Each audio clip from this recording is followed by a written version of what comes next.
우리에게는 상상할 수 없는 일들이 일어나고 있는데 올해는 우리가 이렇게 부활절을 지키지만 또 내년에는 어떻게 지킬 수 있을지 이제는 아무도 몰라요. 오늘 지킬 수 있을 때 최선을 다해서 하나님께 영광을 올려드릴 수 있는 저와 여러분들이 될 수 있기를 축원합니다. 오늘은 우리가 요한복음 20장을 읽었고요. 19절부터밖에 안 읽었지만 2절부터 보면 이런 내용이 나와요. 예수님이 십자가에 못 박혀 돌아가셨어요. 그리고 아리마대 사람 요셉이라고 하는 사람의 무덤에 들어가셨어요. 우리 나라하고는 좀 틀리다고 그랬잖아요. 장례가. 또 이스라엘은 굴 속에다 넣고 앞에 돌문을 막는다고 했잖아요. 근데 이제 마리아가 아침 일찍 이른 새벽에 예수님이 묻혀있는 그 무덤을 향해서 가는 거예요. 그런데 그 돌문은 어떻게 굴리나? 예수님에게 이렇게 향이라도 좀 뿌려주고 싶은데 유황이라도 돌문을 어떻게 굴리나 라고 걱정하며 무덤에 간 거예요. 근데 무덤에 가보니까 돌문이 열려있는 거예요. 너무 놀래가지고 마리아가 다시 막 내려와서 제자들에게 가서 말했어요. 돌문이 열려있다고. 누군가가 우리 주님의 시신을 가져갔다고. 그러니까 제자들이 말도 안 돼. 어떻게 그런 일이 있을 수 있어요. 그래서 이렇게 마리아하고 함께 따라서 예수님의 무덤으로 간 거예요. 근데 진짜로 돌문이 열어져 있었어요. 그래서 그 제자 중 하나가 들어가서 보니까 예수님을 쌌던 세마포가 개져 있었어요. 그리고 예수님의 시신이 없었어요.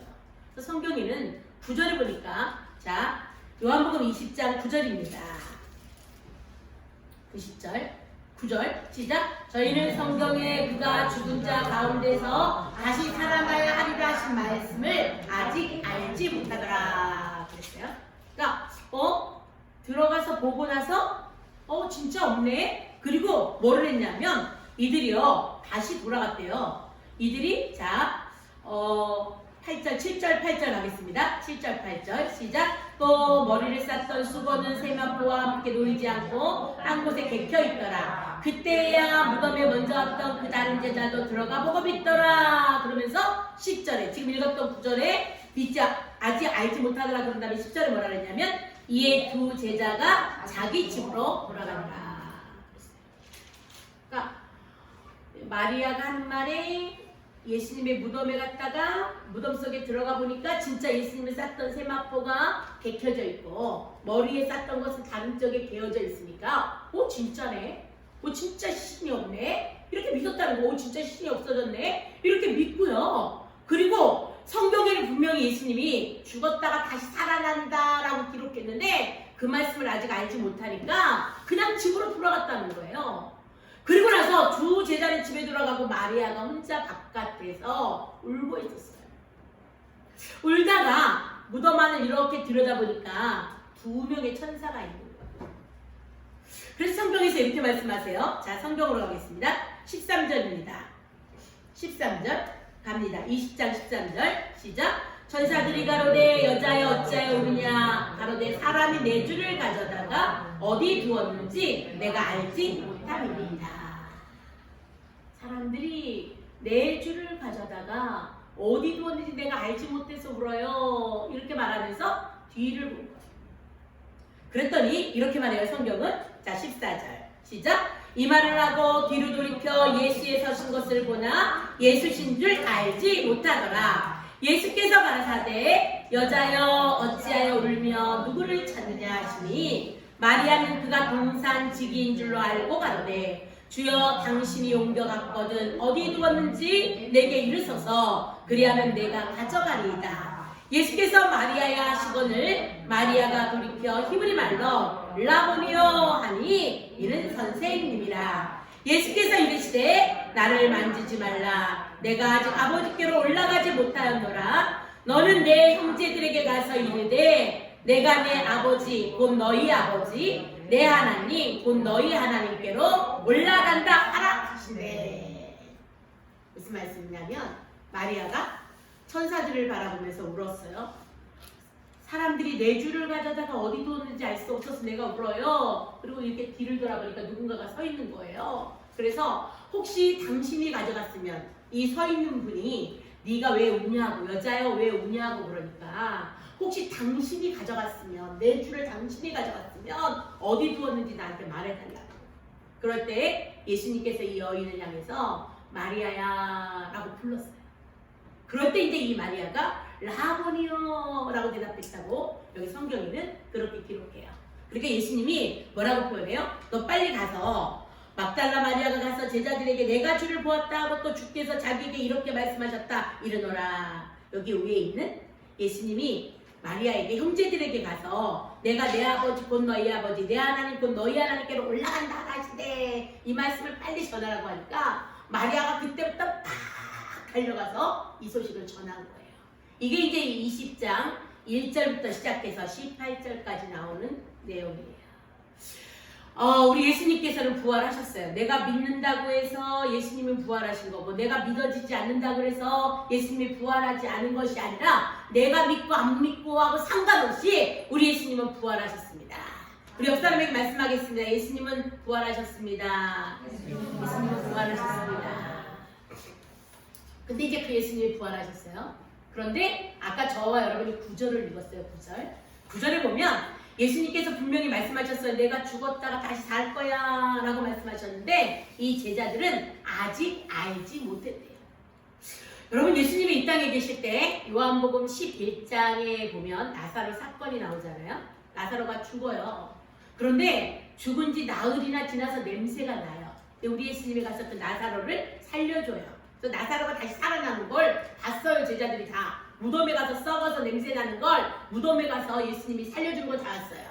그런데 이 제자들이 나사로가 살아나는 것도 봤고 예수님이 이 땅에 사시면서 내가 죽었다가 다시 살 거야 라고 말씀하신 것도 들었어요. 그런데 내가 생각할 때 내 경험상 내가 알고 있는 상식상 예수님이 아무리 다시 산다고 해도 다시 산다라는 게 믿어지지 않아요. 그러니까 예수님의 말씀을 아직 알지 못했어요. 그 의미가 무슨 뜻인지를 알지 못했어요. 그러니까 무덤에 딱 가서 보고 진짜 없네? 예수님의 십자가 진짜 없어졌네? 이러면서 그냥 돌아갔다는 거예요. 여러분 우리가 신앙의 깊이가 달라요. 우리 각자마다 신앙의 깊이가 다 달라요. 기도의 깊이도 다 달라요. 영적인 깊이도 다 달라요. 그런데 내 신앙의 깊이만큼 내가 이해되어지는 것은 성경이 맞고 내가 이해되어지지 않는 것은 성경이 틀리고가 아니라 하나님은 하나님의 말씀대로 역사하신다는 사실이에요. 내가 믿어도 역사하시지만 내가 믿지 않아도 하나님은 지금도 살아서 역사하세요. 성경에 있는 수만 36,500가지의 약속들은요 하나님이 그냥 이렇게 우리처럼 이렇게 그냥 하기 쉬운 말로 하신 말씀이 아니에요. 성경에 나오는 모든 말씀은 전부 다 이루어지는 말씀이에요. 그런데 우리가 생각할 때 내가 성경을 생각할 때 내 상식으로는 내 경험으로는 내 지식으로는 도저히 이해가 안 된다 그래서 이 제자들이 믿지 못했다는 거예요. 알지 못했다는 거예요. 그래서 빈무덤을 확인하고도 그냥 돌아갔어요. 진짜 없네. 마리아가 했던 말이 진짜네. 시신이 없어졌다고 하더니 진짜네. 이렇게 하고 그냥 갔다는 거예요. 제자들이 그냥 돌아갔어요. 여러분 오늘 우리가 2020년 부활주의를 맞이해서요 굉장히 어렵게 이 부활주의를 지금 저희가 지키고 있는데 이 부활절을 맞아서 성경에 있는 말씀들이 그대로 믿어질 뿐만 아니라 이 성경에 있는 말씀이 저와 여러분 속에서 성취되어지는 그런 부활절이 될 수 있기를 축원합니다. 그러니까 우리는 깊이가 다르기 때문에 내 깊이로 상대방을 판단하면 안 돼요. 내가 가지고 있는 내 신앙의 깊이로 말씀을 평가하면 안 돼요. 내 신앙의 수준으로 하나님을 평가하면 안 돼요. 하나님은 내 지식과 달라요. 내 생각과 달라요. 내가 아는 것과 달라요. 하나님의 생각과 하나님의 뜻은 우리의 생각과 우리의 뜻과는 너무 많이 달라요. 그러니까 우리가 우리의 눈으로 하나님을 평가하거나 하나님의 말씀에 제한하거나 그렇게 하면 안 된다는 거예요. 근데 이 제자들이요 그냥 돌아가서 지금 어디로 들어갔냐면 19절 가겠습니다.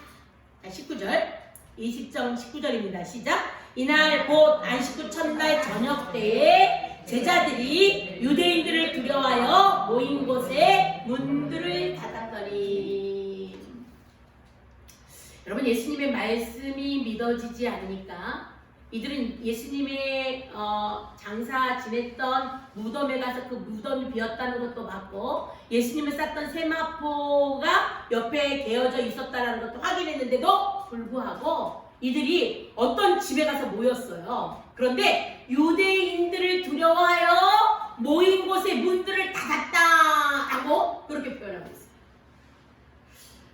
제가 오늘 여기 성경에 문을 닫았다라는 표현이 있어서 제가 오늘 이 말씀의 제목을 문을 열고 나오라 이렇게 정했거든요. 문을 열고 나오라. 여러분, 근데 오늘 성경은 뭐라고 표현하냐면 유대인들을 두려워하여 문을 닫았다라고 표현해요. 왜냐하면 예수님이 십자가에 못 박혀 돌아가셨어요. 우리는 그분만 의지하고 3년 동안 열심히 따라다녔는데 예수님이 너무 힘없이 잡혀서 너무 맥없이 돌아가시는 거예요. 그런데 무덤에 가보니까 예수님의 시체도 없어진 거예요. 이건 필시 유대인들이 뭔가 무슨 짓을 했나 보다. 그 다음 타겟은 나야! 이렇게 생각하니까요. 너무 불안한 거예요. 그래서 모인 곳에 문을 걸어 잠갔어요. 여러분, 우리가 지금 우리나라가 코로나19 때문에요. 사회적 거리두기 운동도 하지만 가정에서도요. 현관의 문을 잠그기 시작했고요. 방문이 닫히기 시작하고요. 식구들이 이렇게 거실에서 앉아있지 않고요. 따로따로 방에 모이기 시작하고요. 이렇게 되면서 계속 이렇게 가족 간으로 이 교회 와서도 이렇게 뛰어 앉아야 되잖아요. 부부도 뛰어 앉아야 되고 부모 자식도 이렇게 뛰어 앉아야 되잖아요. 이런 일들 우리가 물론 우리가 이제 코로나19로 지금 이게 더 이상 전염되지 않기 위해서 사회적 그 거리두기 운동에 우리도 동참하는 일인데, 근데 혹은 이 코로나19 때문에 계속 방에만 있다 보니까 집에만 있다 보니까 사람들이 이렇게 말하는 거예요. 어차피 집에 있어서 우울증으로 죽으나 나와서 죽으나 마찬가지니까 나와서 돌아다녀야겠다는 거예요. 그래서 사람들이 나오기 시작한 거예요. 저희 중동시장에서 보니까요. 사람들이 나와서 많이 돌아다니는데 이제는 과감하게 마스크를 벗었어요. 얼마 전에만 해도 마스크를 벗은 사람이 거의 없었거든요. 근데 지금은 마스크 벗은 사람이 아주 많아요. 이제 마스크 안 쓴 사람이 제법 눈에 많이 띄어요. 그래서 아이고 이래주구나 저래주구나 답답해서 못 살겠다는 거예요. 꼭 구경하지 말라, 공원에 들어가지 말라 그러는데도 막 사람들이 더 깊이 이래가지고 꼭 구경 떠나느냐고. 어제도 차가 얼마나 밀리는지 차가 엄청나게 많이 밀리더라고요. 여러분, 우리가 지금 여러 가지 때문에 두려워해서 내 마음의 문을 잠그고, 그 다음에 가정의 문을 잠그고, 삶의 문을 잠그고, 교제의 문을 잠그고, 여러 가지 위기 속에서 두려움과 그리고 여러 염려와 걱정이 우리로 문을 잠그게 했다라고 한다면, 여러분 말씀을 기억하고 말씀을 회복하는 저와 여러분이 될 수 있기를 축원합니다. 이사야 41장에 보니까요. 두려워 말라, 내가 너와 함께함이니라. 놀라지 말라, 나는 너의 하나님이 됨이니라. 내가 너를 도와주리라. 내가 나의 의로운 오른손으로 너를 붙들리라. 이렇게 말씀하세요. 모세가 죽었다라고 하는 엄청난 큰 위기 앞에서 우리 하나님께서 여호수아에게 나타나서 뭐라고 말씀하시냐면, 모세가 죽었으니 너는 극히 마음을 강하게 하고 담대히 하라. 두려워하지 말고 놀라지 말라. 모세와 함께 했던 것처럼 내가 너와 함께 해줄게 라고 말씀하세요. 시편에 보니까요, 23편의 다윗의 고백을 보니까 여호와는 나의 목자시니 내가 부족함이 없으리로다 이렇게 표현해요. 시편 121편에 보니까요, 내가 산을 향하여 눈을 들리라. 나의 도움이 어디서 올꼬? 나의 도움이 천지를 지으신 여호와에게서로다 이렇게 표현해요. 그런가 하면 여러분들이 아침 저녁으로 선포하는 시편 91편에 보니까 천만인이 우리 앞에서 꼬꾸라짐을 당한다 할지라도 여호와를 의뢰하는 자는 안전히 거하리로다 이렇게 표현해요. 하나님의 말씀을 누리고 두려워하지 말라고 말씀하세요. 하나님의 말씀을 누리게 무엇을 먹을까 무엇을 마실까 염려하지 말라. 이랬다 이방인들이 구하는 것이요, 오늘 염려, 오늘로 족하다라고 말씀을 하세요. 어떤 것도 염려하지 말라고 말씀하세요. 아무것도 염려하지 말고 기도하라고 말씀하세요. 여러분, 우리가 지금 코로나19뿐만 아니라 경제뿐만 아니라 여러 가지 어려운 상황 가운데서 마음의 문을 잠그게 되어지고, 교제의 문을 잠그게 되어지고, 그 다음에 신앙의 문을 잠그게 되어지고, 이러면서 두려움이 엄습해서 나가기조차 힘든 상황을 살고 있다고 한다면, 오늘 과감하게 두려움 말라고 하시는 그 음성을 붙잡는 저와 여러분이 될 수 있기를 축원합니다. 말씀이 생각나면, 말씀이 회복되면 이길 수 있어요. 아멘. 우리가 이렇게 어떤 일을 하다가요, 낙심이 되어지고 실망이 되어지고 좌절이 되어지는데 갑자기 그 하나님 말씀 한마디가 생각이 나요. 그러면 그 말씀 때문에 일어날 수 있잖아요. 이번 2020년 부활 주일을 맞이해서요, 하나님의 약속의 말씀을 붙들고 남은 1년 동안, 남은 한 해를 잘 살아낼 수 있는 저와 여러분이 될 수 있기를 축원합니다. 이렇게 하나님의 말씀을 알지 못하니까, 예수님께서 분명히 내가 죽었다가 다시 살아날 거야 라고 말했는데 그 말씀을 알지 못하니까, 그게 무슨 뜻인지 모르니까, 그러니까 그 말씀을 믿지 못하니까, 그 말씀대로 그 말씀을 붙들고 살지 못하니까 어떤 일이 벌어진 거예요? 두려움이 몰려오고 유대인들이 두려워지고, 그러다 보니까 골방에 들어가서 문들을 잠그는 일들이 일어났다는 거예요. 여러분은 어떤 골방에 들어가 계십니까? 그리고 여러분은 어떤 문을 잠그고 계십니까? 세상에 대해서, 아니면 나에 대해서, 아니면 사람에 대해서, 아니면 환경에 대해서 내가 어떤 문을 잠그셨습니까? 오늘 그 문을 과감하게 열고 하나님의 말씀을 당대히 붙들고 승리하는 저와 여러분이 될 수 있기를 축원합니다. 그래서 그 다음에 이렇게 말씀하세요. 다시 19절로 갑니다. 자, 20장 19절 다시 갑니다. 시작! 이날 곧 안식구 첫날 저녁 때에 제자들이 유대인들을 두려워하여 모인 곳에 문들을 닫았더니 예수께서 오사 가운데 서서 가라사대 너희에게 평강이 있을지어다. 여기요, 제자들이 모인 곳에 분명히 문들을 닫았다라고 기록을 하고 있어요. 근데 제자들이 나가서 문을 열어준 기억이 없어요. 열어줬다는 기록이 없어요. 근데 우리 예수님이 오셨어요. 문 걸어 잠근 그곳에 예수님이 오신 거예요. 이렇게 이게 부활체로 오신 예수님은요, 그곳을 들어오실 수 있는 거예요. 그래서 오셔서 너희들에게 평강이 있을지어다 라고 말씀하신 거예요. 그러니까 우리 주님은 부활하셔서 우리를 찾아오신 주님은 우리에게 가장 먼저 주시는 축복이 뭐였냐면 평강이 있을지어다는 말이었어요. 그러면 우리가 2020년 부활주의를 맞이해서 가장 먼저 회복해야 되는 것은 뭐냐면 주님이 주시는 평강을 회복하는 저와 여러분이 될 수 있기를 축원합니다. 내가 기도를 놓치고, 내가 말씀을 놓치고, 내가 언약을 놓쳐버려서 불안하고 두렵고 떨리고 그렇게 살았다고 한다면 오늘 너희에게 평강이 있을지어다 라는 그 주님의 음성을 여러분이 기억하셔서 평강을 회복하는 저와 여러분이 될 수 있기를 축원합니다. 여러분, 이렇게 두려움이 엄습하잖아요. 그러면 이 두려움이 이렇게 엄습하면, 어저께인가 거기 유튜브에 보니까 미국인들이요, 암으로 질병으로 사망한 자보다 코로나19로 사망한 사람들의 숫자가 훨씬 많다라고 떴더라고요. 그러니까 지금은 아마 미국에서는 계속 코로나 때문에 사망자가 많이 늘어나는가 봐요. 그래서 그게 떴더라고요. 그러면서 그 정도로 사망률이 높다라고 떴던데, 여러분, 우리가 그런 뉴스들을 보면 불안하잖아요. 혹시 이 일이 내 곁에 있을지도 모르고, 혹시 나도 모르는 사이에 확진자가 내 곁에 있을 수도 있고, 이렇게 불안하잖아요. 근데 우리 주님께서 말씀하셨어요. 두려워하지 말라고, 놀라지 말라고, 염려하지 말라고, 걱정하지 말라고, 내가 너를 지켜주겠다고. 여러분이 혹시 두려움에 떨고 있거든, 아니면 내가 마음의 문을 닫고 있거든, 아니면 내가 집안의 문을 닫고 있거든, 내가 이렇게 세상의 문을 닫고 있거든, 두려워하지 말라는 주의 음성을 딱 붙들고 이번 한 주 동안 평안을 회복하는 저와 여러분이 될 수 있기를 축원합니다. 그런데 두 번째 이렇게 말씀하셨어요. 자, 20절. 이 말씀을 하시고 손과 옆구리를 보이시니 제자들이 주를 보고 기뻐하더라. 여러분, 불안하고 두려운 인생 속에 주님이 들어오시면 기쁨이 회복될 수 있다는 말이에요. 이들이 두려워 떨고 있는 그 집안에 우리 예수님, 부활하신 예수님이 그 집안에 들어가시고 나니까 이들에게 평안이 왔어요. 이들에게 기쁨이 왔어요. 이들에게 확신이 왔어요. 이들에게 새 힘이 생겼어요. 그러면 우리 예수님이 내 마음에 들어오시면 되는 거고, 우리 예수님이 우리 가정에 계시면 되는 거고, 우리 예수님이 우리 교회에 계시면 되는 거고, 우리 예수님이 나라 민족 안에 계시면 되는 거예요. 그러면 우리가 아무것도 걱정할 필요가 없어요. 분명히 우리 주님이 오셔서 손도 보여주시고 옆구리도 보여주시고, 얘들아 봐봐, 손 봐봐, 못 바뀌었던 손, 그 다음에 창으로 찔렸던 옆구리를 보여주시면서 너희에게 평강이 있으라고 말씀을 했다는 거예요. 그랬더니 이들이 기뻐했대.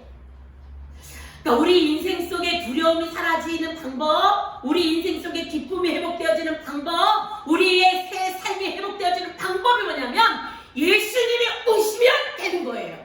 그러면 저와 여러분 속에 예수님이 지금 계시다라고 한다면 우리가 두려워할 일이 아니라는 거예요. 주님이 지금 내 안에 있기 때문에 두려워할 일이 아니에요. 우리가 잘 알잖아요. 늘 불안했어요. 전쟁의 소리, 적군이 쳐들어오는 말국 소리, 병거 소리 이런 걸 들으면서 막 땅이 진동하고 무섭고 떨렸어요. 그런데 하나님이 우리와 함께 하신다는 그 하나님을 깨닫고 나니까 하박국의 고백이 이렇게 되어지잖아요. 비록 무화과나무 잎이 마르고 포도나무 열매가 없고 감람나무 소출이 없고 논밭에 식물이 없고 우리의 양떼가 없을지라도 난 여호와로 인하여 기뻐하며 난 구원의 하나님을 인하여 기뻐하리로다. 이렇게 표현하잖아요. 하나님이 우리의 구원이시고 예수님이 우리와 함께하는 임마누엘의 복을 우리가 받았기 때문에 두려워하지 말아야 두려워할 이유가 없고 내가 지금 걱정해야 할 이유가 없고 두려워 떨어야 할 이유가 없다는 거예요. 그러면 그 주님이요, 그 부활하신 주님이 지금 우리 안에 계셔요. 부활하셔서 이 땅에 계시다가 그 다음에 부활하셔서 40일 동안 이 땅에 계시다가 하늘나라로 승천하시잖아요. 승천하시면서 성령께서 오시잖아요.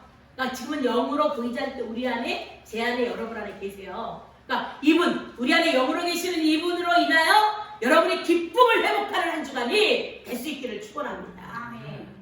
사실 요즘에 기뻐할 일이 별로 없잖아요, 그렇죠? 뉴스를 봐도 그렇고 막 여러 가지 환경을 봐도 그렇고 기쁠 일이 그렇게 많지 않아요. 그런데 주님이 우리 안에 계시다는 이유가 기뻐할 이유가 될 수 있기를 바라고 닫혔던 문을 닫았는데도 불구하고 들어오셨어요. 그분이 들어오시고 나니까 기쁨이 있었다라고 한다면 우리 주님이 우리 인생 속에 깊이 들어오셔서 우리를 간섭해 주실 수 있고 우리와 동행하시는 그 은혜를 기억하며 승리하는 한 주가 될 수 있기를 축원합니다. 그래서 20절에 그렇게 말씀하셨어요. 이 말씀을 하시고 손과 옆구리를 보이시니 제자들이 주를 보고 기뻐하더라. 이거였어요. 그러니까 주님을 보기 전까지는 어땠어요? 두려웠어요. 그래서 문들을 닫아 걸었어요. 근데 주님을 봤어요. 손에 못자국 난 주님, 옆구리를 찔리신 주님을 보고 나서는 기뻐했다라는 말이에요. 그래서 우리가 신앙은요, 간증은요, 내가 만난 하나님을 증거하는 거잖아요. 내가 하나님을 만나면 아무리 누가 말려도 그 주님을 부인할 수가 없어요. 그래서 우리는 하나님과 우리만의 이야기가 필요한 거고 우리가 하나님 만난 이야기가 스토리가 필요한 거예요. 그러니까 하나님과 우리와의 이야기가 있는 사람들은 하나님을 떠나지 않아요. 왜냐하면 그 사랑이 깊이를 아니까. 우리 친구가요, 그 큰 교회를 다니니까 큰 교회가 지금까지 다 예배를 안 드렸는데 이번 주일날부터 이제 예배를 드리기로 했다는 거예요. 그래서 이제 교구별로 예를 들어서 뭐 1교구는 9시 예배, 그다음 1교구부터 몇 교구는 9시 예배, 그다음 몇 대서 몇은 11시 예배, 몇 대서 이렇게 해서 이제 예배를 드리기로 했나 봐요. 그래서 이제 전 성도들을 대상으로 조사를 한 거예요. 왜냐하면 2m를 다 띄어 앉아야 되니까 미리 누구누구 오실 건지 체크해서 자리를 지정 자리에만 앉으라고 2m씩 다 띄어놨으니까 그렇게 앉았는데 놀랍게 본인이 생각할 땐 예배가 너무너무 기다려진다는 거예요. 지금 거의 몇 주를 교회를 안 가다 보니까 예배가 사모되어지고 교회가 너무 가고 싶어지고 그렇더라는 거예요. 그런데 놀랍게 이번에 조사 결과에 교회를 나오겠다는 성도가 없더라는 거예요. 1부 예배, 2부 예배, 3부 예배, 4부 예배, 5부 예배 이래서 다 이렇게 시간마다 디바이드를 해가지고 그렇게 예배를 드리겠다고 하는데 이미 한 서너 주, 너댓 주, 대여섯 주를 안 나오다 보니까 교회에 나오겠습니다라고 말하는 성도가 반도 안 되더라는 거예요. 30 몇 %였다고 그렇게 이야기하더라고요. 그래서 교육자들이 너무 충격을 받는 거예요. 여러분 근데 그럴 수밖에 없어요. 그렇죠? 알았잖아요. 편안함을 알았잖아요. 집에서 유튜브를 통해서 보는 것이 얼마나 편안한지 알았잖아요. 근데 굳이 유튜브에서도 해주는데 굳이 성전까지 나갈 일이 뭐가 있겠어요? 잘못하면 나갔다가 걸리면 1인당 300만 원의 벌금을 물을지도 모르는데 큰 교회 성도들이 안 나오더라는 거예요. 그래서 이게 교회적으로 너무 당황을 한 거예요. 아니 어떻게 이럴 수가 있나. 여러분 우리가 무인도에 가 있어도 내가 골방에 있어도 지난주에 의해서 우리가 다음 주에도 이제 생각할 건데 요나서처럼 물고기 뱃속에 있어도 주님만 내 곁에 계시면 아무 염려가 없어요. 아멘. 우리가 이렇게 내가 혼자 있을 때도 주님과 교제하는 방법을 우리가 지금부터 환난 때부터 아니면 여름 때 평상시에 내가 1대1로 주님과 동행하는 연습을 하고 나면 어떤 문제가 와서 우리가 예배드릴 수 없는 상황이 온다 할지라도 주님과 교제하는 방법만 주님과 교제하는 훈련만 되어 있으면 문제가 되지 않는다는 거예요. 근데 주님과 교제하는 훈련이 안 되어 있으니까 이제는 놀아봤어요. 6주 정도는 놀아본 거예요. 주일날 쉬어보니까 너무 괜찮은 거예요.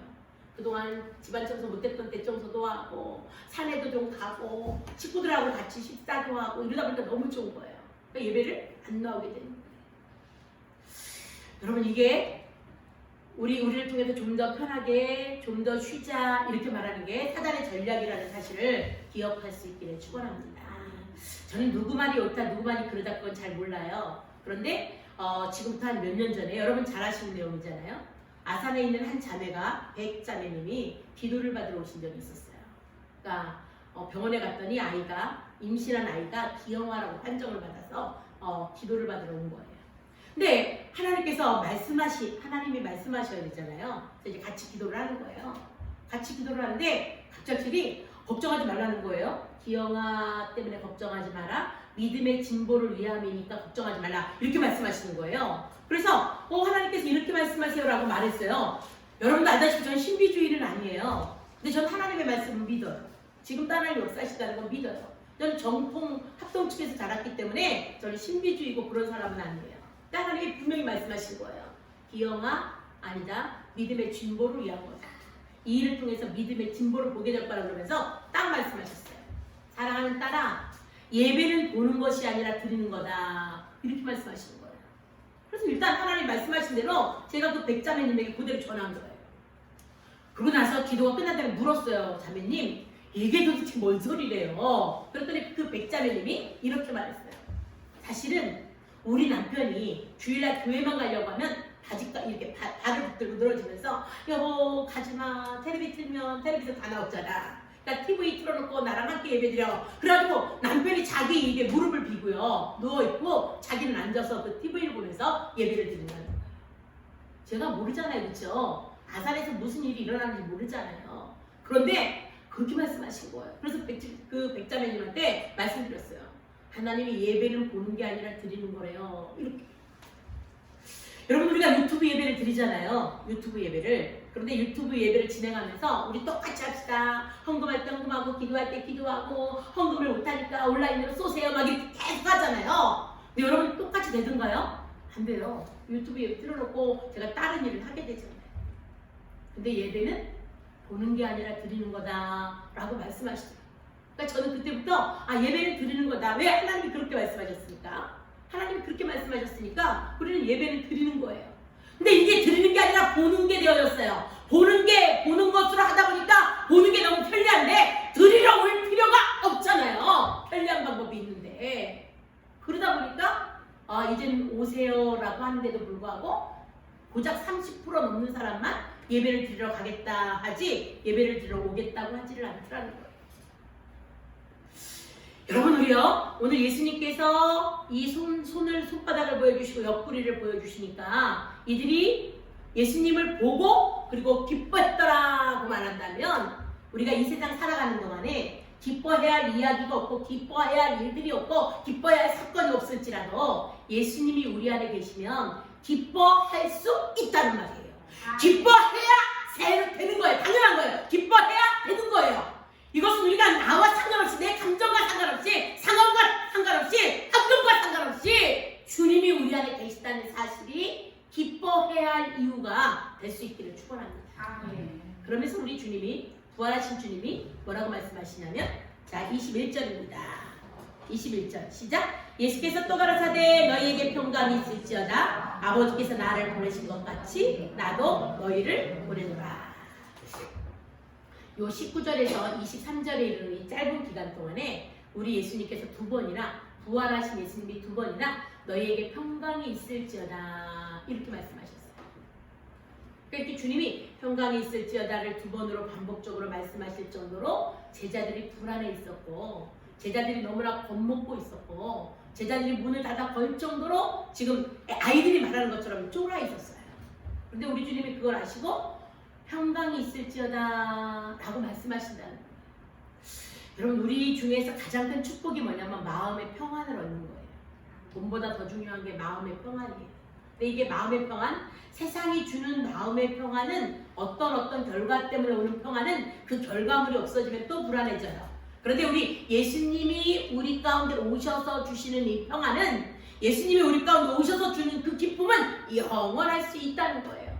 그러니까 우리가 이번 주간에 그 주님이 주시는 평안을 회복하는 한 주간이 될 수 있기를 바라는데, 부활하신 주님이 우리한테 부탁하는 게 있다는 거예요. 그게 뭐냐면, 하나님께서 나를 보내신 것처럼 나도 너희를 보낸다 라고 말씀하세요.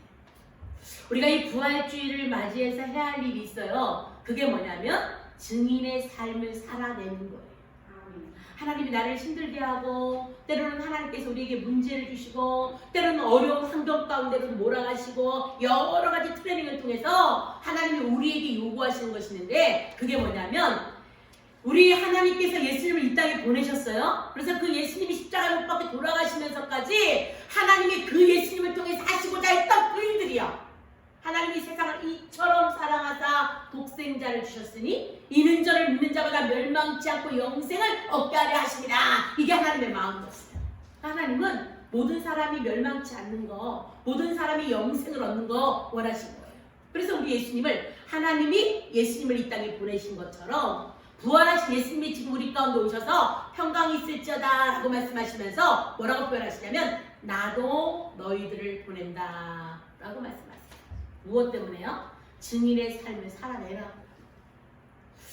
그러니까 우리가 이 땅에 머무르는 것은요, 이 땅에 내가 오늘 존재하고 이 땅에서 오늘 내가 하루를 더 사는 것은 뭐냐면 하나님께서 맡겨주신 사명 때문이라는 거예요.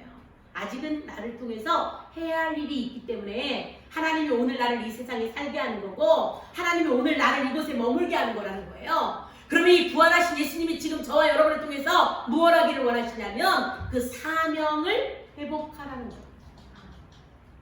아유, 난 사명이 뭐가 있겠어요. 내가 할 줄 아는 게 아무것도 없는데, 이렇게 말씀하시는 분이 있잖아요. 근데 여러분이 잘하는 거, 여러분이 즐겁게 할 수 있는 거, 그게 사명이에요. 그러니까 예를 들어서 내가 어려운 사람들이, 어려움 당하는 사람들의 사정을 알잖아요. 이게 전문 사역이에요. 내가 자식 때문에 울어봤기 때문에 자식 때문에 우는 그 부모의 마음을 잘 알잖아요. 그러면 자식 때문에 우는 부모에게 가서 내가 힘들었는데 이겼던 이야기를 해주는 거, 이게 증인의 삶이에요. 내가 이렇게 학생으로서 너무나 힘들게 살았는데, 내가 학생으로서 힘들게 살다가 이렇게 내가 이 힘든 상황을 이렇게 이겼다라고 말하는 거, 그렇게 학생으로서 힘들게 사는 그 사람을 찾아가서 그 힘듦에 대해서 이야기하는 거, 이게 증인이라는 거예요. 경제적 어려움을 당해본 사람이 경제적 어려움을 당하는 사람을 찾아가서 내가 예수를 만나서 어떻게 이겼는지를 말하는 거, 이게 바로 증인의 삶이에요. 부활하신 예수님 우리 보고 그거 하라는 거예요. 하나님이 나를 이 땅에 보내신 것처럼 나도 너희들을 보낸다 라고 말씀하시면서 지금 우리에게 그 뒷말로 뭐라고 말씀하시는 거예요? 너희의 사명을 회복하라고 말씀하세요. 여러분, 우리가 지금은 어디로 갈 수가 없어요. 지금은 우리가 어디로 가서 사람들을 만날 수가 없잖아요. 전도하거나 그럴 수 없잖아요. 우리 교회 그저께 피 집사님이 오셨다고 하셨는데, 우리 장 집사님한테 이야기를 하시는 거 보니까 신천지더라는 거예요. 과거에 신천지에 빠지셔서 제가 신방 가서 이거 신천지니까 안 된다라고 말려서 신천지에서 나오셨거든요. 근데 그동안에 신앙생활을 또 몇 년을 쉬시더니 이번에 오셔서 막 장 집사님한테 얘기를 가만히 하는 걸 보니까, 목사님 이거 이런 말, 그거 신천지예요. 신천지에 빠진 거예요. 또 신천지에 빠져서 내가 요새 성경을 읽으니까 너무너무 좋고 너무 기쁘고 막 이러시면서 이제 말하자면 이제 포섭을 하러 오신 거예요. 포섭을 하러. 요즘에 신천지가 저기 사단법인에서도 그 취소를 했잖아요. 그렇죠? 근데 이 상황에 사회적 거리두기 운동 때문에 누구를 만날 수도 없는 이 상황에 지금 전도를 해보겠다고 오신 거예요. 그것도 당당하게 교회 속으로 들어오신 거예요.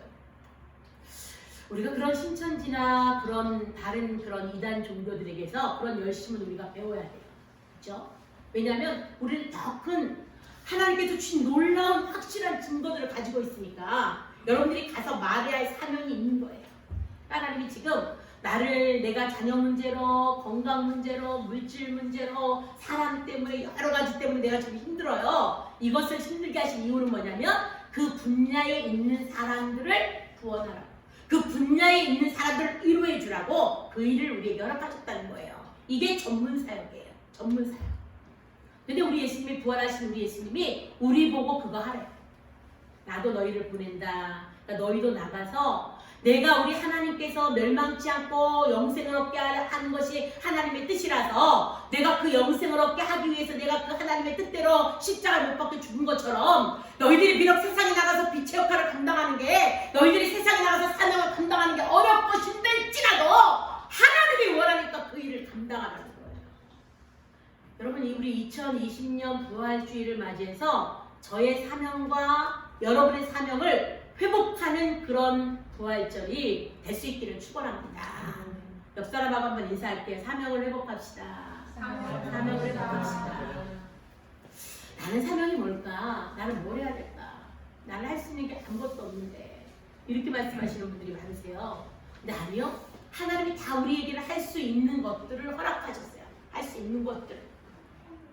어떤 사람은 요리를 잘하고 어떤 사람은 말을 잘하고 어떤 사람은 들어주는 걸 잘하고 어떤 사람들은 정말 봉사를 잘하고 어떤 사람들은 섬기는 걸 잘하고 정말 상상할 수 없는 일들을 하나님이 각자에게 다 주셨어요. 왜냐하면 각자에게 하나님이 나눠주셨으니까 은사들을 다 나눠주셨으니까 재능들을 나눠주셨으니까 한 사람에만 몰아주신 것이 아니라 오늘 우리 이래가 예배를 같이 참석했는데 이래가 한동대학교를 다니거든요. 여러분이 잘 아시는 것처럼 이지선 씨를 아시잖아요. 지선아 사랑해라는 책을 쓰신 분. 그 교통사고 음주로 교통사고를 당해가지고 전신 화상을 입어서 얼굴이랑 다 튄 지선 씨를 아시잖아요. 이지선 씨. 근데 이지선 씨가 한동대학교 교수님이래요. 그래가지고 우리 이래 그 팀으로 공부하는 팀 스터디에 그분이 지도교수인가 봐요. 그리고 영상을 보면서 수업을 하더라고요. 지금 이렇게 계약이 연장돼서. 근데요, 이지선 그분이 우리 학교 교수님이세요. 우리 그룹의 교수님이세요. 라는 말을 딱 듣는데, 야, 나는 진짜 멋쟁이시다. 왜냐면 이 지선 씨가 정말 이쁘게 생겼잖아요. 그죠?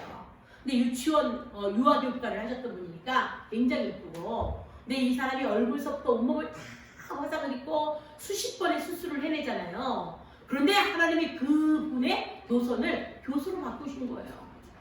그분이 사고가 안 났다면 유치원 선생? 아니면 더 잘 나가서 뭐 유치원의 원장님? 이렇게 됐을지 몰라요. 그런데 하나님은 이 고난을 다 통과하게 하시더니 지금은 저 한동대학교 교수님으로 세우신 거예요. 여러분 우리 인생을 하나님이 쌓아 내려가시는 그 이야기는 아무도 상상할 수가 없어요. 지금 여러분에게 닥친 고난은 하나님께서 여러분들을 통해서 하나님의 뜻을 이루어가는 과정이기 때문에 이 고난이라고 하는 이 과정을 통해서 멋진 스토리를 잘 만들어서 사명을 잘 감당하는 저와 여러분이 될 수 있기를 축원합니다. 얼마나 멋져요, 그렇죠? 근데 여러분이 그냥 이지선 교수님의 오늘날 한동대 교수님 이것만 보시면 안 돼요. 뭘 보셔야 되죠? 그분의 치료 과정을 보셔야 되잖아요. 그분이 그 화상을 입어서 치료하던 과정이요. 그 얼굴이 수술을 하나하나 하면서 입을 열면서 눈을 열면서 그 얼마나 힘들었던 과정들이 있잖아요. 그 과정을 잘 이겨내니까 오늘날 하나님께서 그분을 저렇게 한동대에 세우셨다고 한다면 하나님이 지금 저와 여러분도 만들어 가시는 중이에요. 아멘.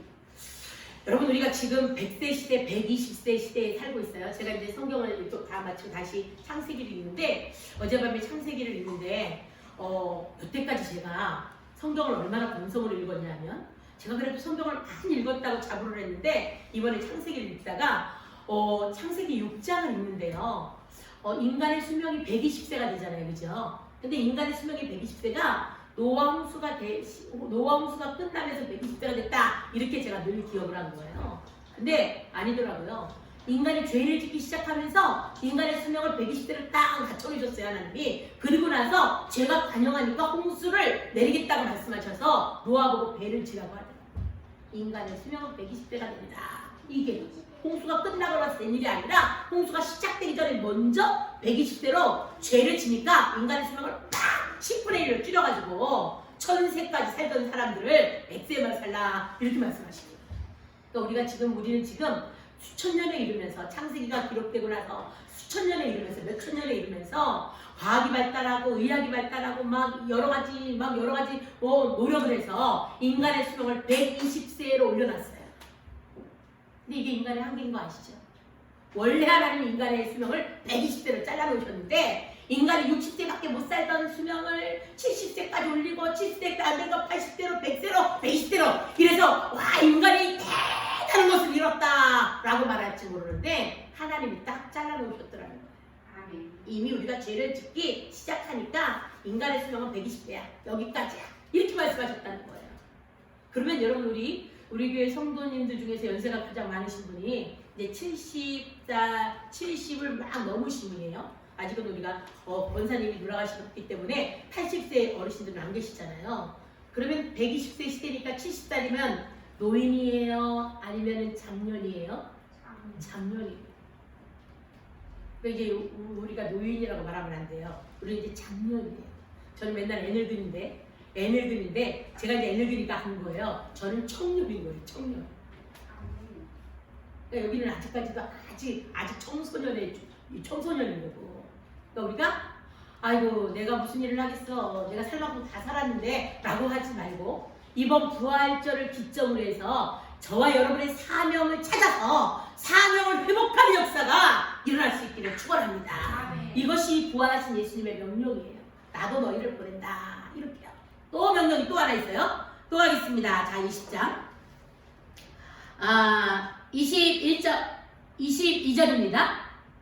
22절 시작. 이 말씀을 하시고 저희를 향하사 숨을 내쉬며 가라사대 성령을 받으라 하고 말씀하셨어요.